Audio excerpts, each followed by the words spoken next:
समस्त को hi hello नमस्कार दर्शक बंधु मु बर्तमान से श्रीलंकार सिगिरिया तो सिगिरिया रही लायंस रॉक जहाँ को रावणर महल बा प्रासाद बोली कह जाए चित्र देखुँ देखूँ ये हूँ रावणर महल बा जहाँ कह प्रासाद तार भग्नावशेष आप देखुं सिगिरिया जो रही विराट बड़ जो रही पहाड़ उपर विराट बड़ पत्थर रही पत्थर पूरा टॉप भाग में एपरी भाव रावणर जो रही महल बा राजप्रसाद निर्माण करता आप देखुं बहुत आकर्षण रही सुंदर रही कि आप भग्नावशेष सब देखुं रावण पहरवाई स्विमिंग पूल करते कहुच्छी देखुं आप केते सुरक्षित भाव सी रोला 1200 पाहाच देकी आम ये चढ़लु एवं मत देखिपे से समय जो निर्माण था सेटार भग्नावशेष सब ये रही हिंदू माइथोलॉजी रामायण अनुसार आमर पुराण कथा अनुसार ये जो रही रावणर महल रही तृतीय जुगर कथा बोली कहुच्छी किंतु एठाकार ऐतिहासिक माने इतिहासकार माने कहते चतुर्थ रु पंचम शताब्दी मध्य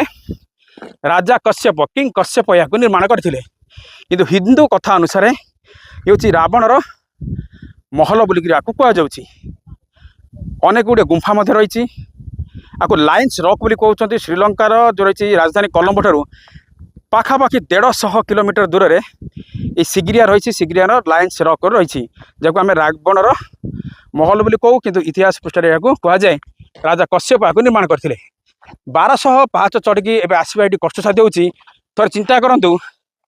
रावण बा राजा कश्यप जी भी या निर्माण करते से किंतु पहुँचुले हुए तो रावण पुष्पक विमान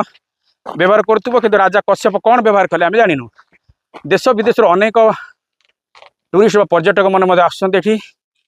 बुलूँ एवं ये जो रही रावणर महलर मजा नौ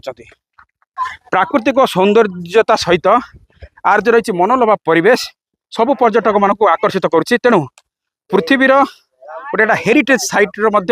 मान्यता को यूनेस्को देती दर्शक बंधु आशा कर छोट भिडियो आपको भल लगी जब भल लगी ताले पेज को फॉलो करेंगे जब फेसबुक देखते यूट्यूब देखते चैनल को सब्सक्राइब करेंगे वीडियो जब भल लगे लाइक और शेयर सह कमेंट देवाई जमा ही भूलें